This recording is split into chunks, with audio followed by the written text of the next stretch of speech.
Hello, it's another beautiful moment to be on your screen again. The program is Nigerian Now, where we will be looking at various issues that are ranging from security, the issue of the NLC strike, and then their meeting today. We're also having the issue of the Zamfara student kidnap, where more students and even some of the construction workers that were being abducted alongside have been rescued. So total number right now is about 13 or 15 or so. So the government is actually recording success, and we have to give it to the troops for doing their best to make sure that they bring these people or the students back to be united.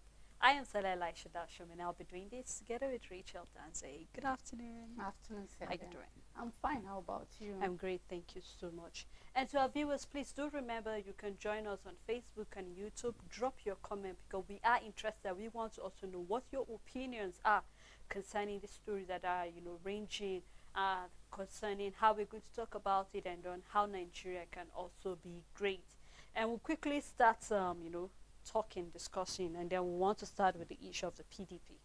I mean, yesterday there was a fire in the Supreme Court. I think in the morning yesterday, and then quite a number of things. Even though the Supreme Court came out, that the spokesman came out to say that nothing essential actually got burned, especially in regards to some of the sensitive documents that will be needed for the tribunal. We will recall that there was a tribunal in the appeal court, especially in regards to the presidential election that took place in February. And then, of course, the Labour Party and the PDP were not comfortable with the judgment of the appeal court, and so they appealed higher to the Supreme Court, which it is legal, it is within their right to actually do that.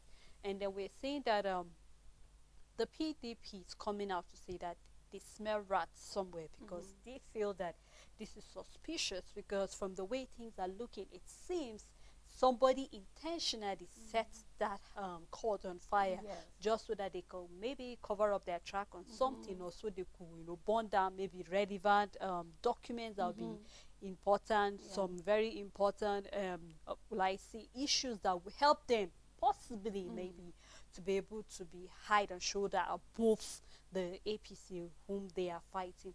But there are quite a lot of mixed reaction, Rachel. Now, I'm not just looking at it from just the Supreme Court. Over the years, we've seen issues like this coming up.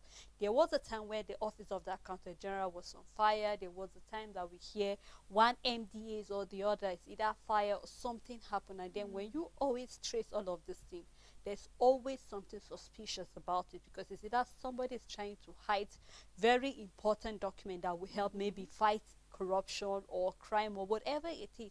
But then, of course, you will relate with the PDP when they express their fear, even though they told the government to probe into it, be sure that it is just fire, even though the government is yet to bring out document or the agency about what actually led to that fire. But I think it's imperative that we see agencies sitting on their responsibility, because the court is one of those sensitive places. It's just like you saying that one day during hearing, then we heard that the National House of Assembly is on fire. That will tell you that something is wrong somewhere. Yes, So you will agree with me that to some large extent the PDP or the Labour Party Yes, also Sarah. have the right to express this fear in the issue of the court being on fire to be suspicious. Yes, Sarah. Without sensitive materials for election petition in the Supreme Court, a fire in the Supreme Court should be suspicious at whatever level, because this is a place where there are many other high-profile cases. This is where people take their cases that amounts to billions of naira. This is where real big issues are being taken to. So whether on a good day, even without having election petition, fire in a Supreme Court or any court of this nature should be suspicious, should be investigated, and should be probed, because the number one reason is that, first of all, this building is a high standard building. It's a high profile building. It is designed to be like that. And this fire didn't only affect one place, but affect other office of a justice, one justice, and this is where these sensitive materials are being stored. So when you look at it, because first of all, I want to believe that this is a building that of course will have a fire alarm, will have a smoke detector, and above all will have a sprinkler. Sure. So before any fire, for a fire of this magnitude to be this big, it means there was negligence at some point. So it already brings room for suspicion, because we have the director of information for the appeal court saying it's as a result of electricity spark. Now, if it is as a result of electricity spark, then I believe a spark comes with a smoke, and automatically they must have detectors in such a building, because this is where you keep very sensitive, high profile cases, documents that if somebody should lose this document, those documents on its own, even without the issue of the case, are a lot of money on their own. So when there is that smoke from a fire, there are detectors, then there is an alarm in such a building, and then there is sprinklers and all of that. So even before a fire gets to such magnitude, for a fire that will start as a spark, then it shouldn't even be that big. Then it means perhaps the sensors where the smoke detector was not working. It means the fire alarm did not ring. It means there were no active sprinklers to stop the small fire from becoming a big fire. Exactly. It means that everything that was supposed to function in this building to stop a fire from becoming this big did not function, and then this gives room for suspicion at any level. And even if the Labour Party or the PDP don't come out to say this is suspicion, I believe people who have their sensitive material at the Supreme Court will be able to come out and say, you know what, we need this investigated, because I have a document that tomorrow, if I can't bring this to the court, whoever is the person I'm dragging to the court can go away with this and that. So yes, on every level, and I believe that yes, it should be investigated, and the true reason behind it should go. And we have a spokesperson saying that the election materials are safe, are intact, and all of that. I hope that will be the case, not that tomorrow we will wake up and then see that's not the case, or we'll start saying, okay, this is missing, and then the excuse will be as a result of the fire that happened at the early hours of the 26th of September, or all of that. So I just hope that truly what they say about no sensitive material due to election for the election petition is not being affected, and then that will stand whenever the case is being brought up. Well, just like you just said it, Rachel. So we just hope that with this, we don't have a reputation. I keep saying the fact that negligence on the part of one person can actually lead to a lot of failure in other parts. And just like you said, it just brought to our attention the fact that the government need to do something. Possibilities, maybe there was no electricity, that was why you didn't have the alarms ringing, or something must just have been wrong. And so I believe that this should be an eye-opener for the government to, tighten security over there. Let's be sure that it's actually electricity spark, and then any other thing will not go haywire, and then before realizing things will get out of hand. Now, still talking about the issue of government taking up responsibility and acting well. Yesterday we started talking about the issue of the students that were being kidnapped in Zamfara University on Friday, and then we had the issue that not only were the students being kidnapped, there were other construction workers that were being kidnapped alongside. And then yesterday we were able to, bring to the table the fact that 6 were rescued, and then they were all female students. And the fact that we had the Ariwa Consultative Forum coming out to say that these will actually, increase negative implication on the fact that the girl child education is really going to start going down, because we've seen when people are pushing forward to the fact that educating a girl child is very important. We've had people say that when you educate a girl, it's more like you're educating a nation or a society, because she won't just keep it to herself, but she'll make sure that people around her also get educated alongside. Now we're seeing that the governor of Zamfara State is coming out to allegedly accuse the federal government of being in secret talks with, or negotiation with this bandit, whether it's just a bandit or a group of bandits. Regardless of this, the Zamfara governor is actually accusing the federal government. But then we're seeing the fact that the Minister of Information is coming out to debunk that. He said they are not in any negotiation with anybody. But then importantly, he's laying the fact that rather than accusing the federal government, the governor of the state is supposed to appreciate the troops for their efforts, so far to be able to rescue more people, and then giving them all the support that they need.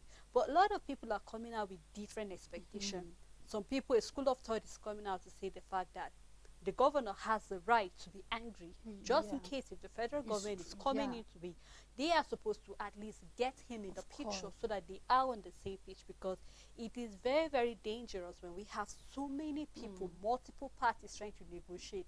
Something can go wrong. When you're talking about negotiation, we are supposed to be having the same ideology, the same thing, same principle, so that when you are going to negotiate with the bandit, negotiating with them doesn't necessarily mean that you're on the same table. And other people are saying you only negotiate with people that are peaceful, because you cannot be in a negotiation with somebody that does not even want to Yeah. hear anything. Right now, the bandits have not even laid out the reason why they adopted these girls. No ransom have been asked for yet, so you don't even know which body in particular have. Nobody have come out to claim ownership that yes, we are responsible for this. Other people are saying that this is opening old wounds, because it's more like taking us back to the time of the Chibok girls, the Japchi girls that till date we're yet to hear anything. Other people are coming out, so okay, how about the NYC core members that till date we don't know where they are, what the story is. Just last week we saw where that corper from Akwa Ibom was rescued. But then how about other core members that were being kidnapped? So this is quite a lot on the table. Yesterday we saw the fact that the governor of the state banned illegal mining as a way to address insecurity. But beyond that, it is imperative that as the government, whether local government, state government, federal government, that we work together to make sure that we have a common goal. And what is that common goal? To do away with all of these bandits. I keep saying, yes, if you're talking about negotiation, you ask, what exactly do these What bandits want? exactly? Do the government have something? Do they know something the people don't know? These are questions Nigerians want to have answers to. But beyond that, what is the government doing to make sure that we don't have a repetition of this again? How is the security in the school premises? Of course, these girls are not living in the campus, but it's expected that we have security even outside, because of course most of these off campus are around the school premises. So it's expected that there is security. So quite a lot of back and forth looking at the Zamfara government and also the federal government. But I believe that, Richard, don't you think that it's important that they are on the same page fighting this? Because Of course. when we have this body here, we're having this other here, it seems as if they are not fighting the common goal. Sally, I believe for a governor to come out and accuse the federal government of his country, he should be having good information. I believe the intel that is coming to him to some extent is on point, and he is sure of what he's saying. Perhaps he doesn't want to be in the position of maybe calling names and saying this and saying that, but it's not an easy thing for me to come out and accuse a bigger authority than mine. We're talking about the federal government, not a local government chairman or a senator. You're the entire federal government, the whole government of your country. You're coming out to saying that they are into negotiation with terrorists in your state. Then I want to believe that it's still not for sure. He hasn't brought out facts out there for sure to say this is it, this is what I have. But I want to believe that he's coming from a point that, you know what, this is my state and I know the ins and out of it. And I know that the federal government is trying to do this and the federal government is trying to do that. Now, until we have more facts, until he brings out more facts, and of course, the federal government will come out and then agree to such, because when they do, it means they are sabotaging his efforts in the state level, because they need to work together. And I believe that this is where the governor is not happy. It's not the fact that the federal government is stepping into the situation of Zamfara, but that the method of negotiation is going against the kinetic measures they are taking in the state, which is using force. And just as we said, these are criminals, Sele. We can't negotiate with them. And I believe the governor of Zamfara have been using force. That is the method they have been using. And now, if behind their backs, the federal government will come in and use negotiation, then these two things don't work together. They don't work together. If you are fighting with force, you fight with force also to get your result. If you are negotiating, you negotiate also to get your result. There is a point where the two might come, but it's either negotiation starts and then force, but not when you have started with force and you try to negotiate, because before then, some damage that cannot be repaired would have been done. And then I believe this is where the governor of Zamfara state is saying that no, this is the measures we have been trying to use to fight banditry in our state. If you are stepping in at the federal government level come and fight with us the way we've been doing in our state for us to be able to see some result, rather than coming the opposite way and doing it your own way that is not tallying with what we are doing in Zamfara state. But we'll wait and see how things go, because of course if one side is using force and the other is using negotiation, is not going to work at any level, because it just contradicts itself, and the result that is expected to be seen is not exactly. And as I'll keep saying it, of course, maybe as things unfold, the governor will bring out more to why he is accusing the federal government on such level. And however the story unfolds, perhaps we will be able to see the federal government also coming to say why they stepped in that way, or if they will continue with their own side and saying, they haven't done such in Zamfara state. But whatever it is, though, we would come to see an end of it. But I think above all, Sarah, is that we have these girls gaining their freedom one after the other. It might be few, it might not be all of them at once, but we have 13 now as far in the morning. But for now, we don't know if any progress have been made. But then we will hope that in the end, however the federal government is stepping in, however the state government of Zamfara state is doing it, that in the end it's all about freedom and peace in the country. Rachel, Nigerians are actually scared, in fact, that this rift between the state government and the federal government can actually create a crack and give more opening for this bandit to do things that would be unimaginable. Now, we're already commending the troops of rescuing more girls and even the construction workers that were being adopted. But what if this crack now make it in a way that becomes very difficult for the troops to be able to penetrate and get more girls? So I think it is imperative, it's very important that as a state and also as a government, in whatever level it is, that let us work in synergy. There have to be a compromise to some extent, whether you like it or not. We cannot say the fact that the federal government do not have right. They have right to go to any state they want.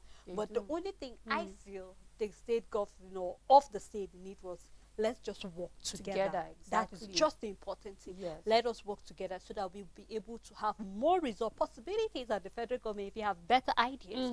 So I think it is better that they work together rather than having rift and then let us see this body going back. Now, still talking about responsibility, we're having the NLC meeting today. Finally, even though they will not be meeting in one place, other state committee will be meeting through the virtually, that's through Zoom possibilities to see the outcome of what is going to be. Various officials from the various levels will be meeting to talk. So whatever these officials come up with today will determine whether they will be going to the strike or not. Of course, they came out to say that the government is actually delaying, because it's over 4 months already, Rachel, ever since the federal government promised to actually either increase the wages of workers, talking about even providing all that is needed so that people do not feel its impact. And then the fact that we need even private organizations to put their heads together, because this is not just all about the government. Now, NLC is even saying the fact that most private organizations right now have even refused to increase wages. Why? Because they are folding their arms and waiting for the federal government to take the first step. So they believe that when the federal government take the first step, then them in the private level can actually also take a next step.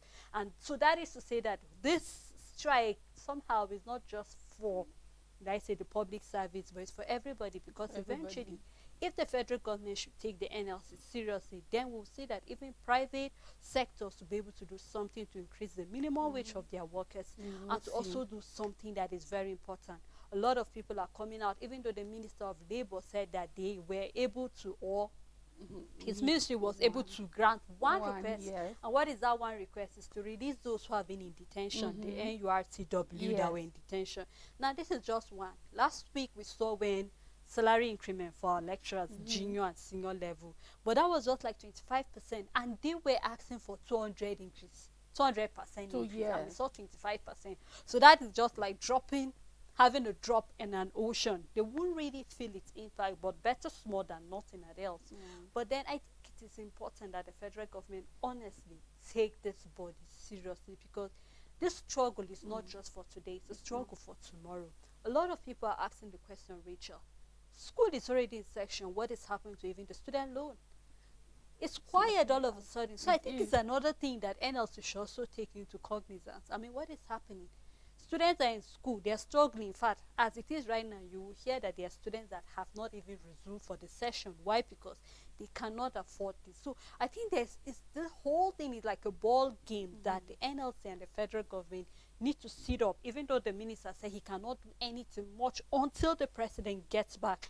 But I believe that the president is in the country anytime soon. So we should see proactive measures coming from the federal government. You know, Sela, when I saw that the NLC is accusing the federal government of delaying, I smiled because both the NLC and the federal government are just delaying. Like both of them, everybody is trying to buy time either way, because the Minister of Labor is saying the president is not around. We cannot do anything at the moment. He has to be around. We've met one of your demand and all of that. But you know what? 2 weeks ultimatums have been over. We've had a river filled with 2 weeks ultimatums that are ranging to 4 months now or more, and you keep saying you will do this, you will do this, and you haven't done it. So what was going to be the difference? When they gave the first ultimatum, the president was in the country. He just left the country last week and he'll be back this week. So what will be the difference this time around? What stopped him from doing what NLC needed him to do before traveling? And what guarantee do we have that he will do it when he comes back if the labor minister is saying so? And then secondly, this NURTW thing happened along the line. It wasn't among one of the first major demands from the NLC. So don't tell NLC you've met their demands, because when we had their first demands, what they needed, the agendas that they put out there, the NURTW staffs were not yet under custody. So this is, by the way, it sounds cheesy in a lot of ways, because no, this is not the real demand. The NURT people under your custody is not the palliative, is not the 200,000 or minimum wage, is not working on the fuel pump price, is not fixing the dollar or even fixing inflation, or the refineries, is not fixing the refinery, is not anything that has to do with the major reason that NLC is going for a strike in the first place. And then for NLC, where I see them buying time, is almost like you don't want to go on a strike, because you've given the federal government, okay, you know what, after 2 weeks we are going on a strike. So now, are you supposed to just go on that strike because the government haven't met your demand, or what are you sitting to discuss on whether you will go on the strike it's or actually not? even 21 days ultimatum, Exactly. Rachel, not even 2 weeks. It's more than that. You've been giving them grace upon grace. So I see both the NLC and the federal government delaying and buying time. For some reason, NLC is not sure if they want to go on a strike,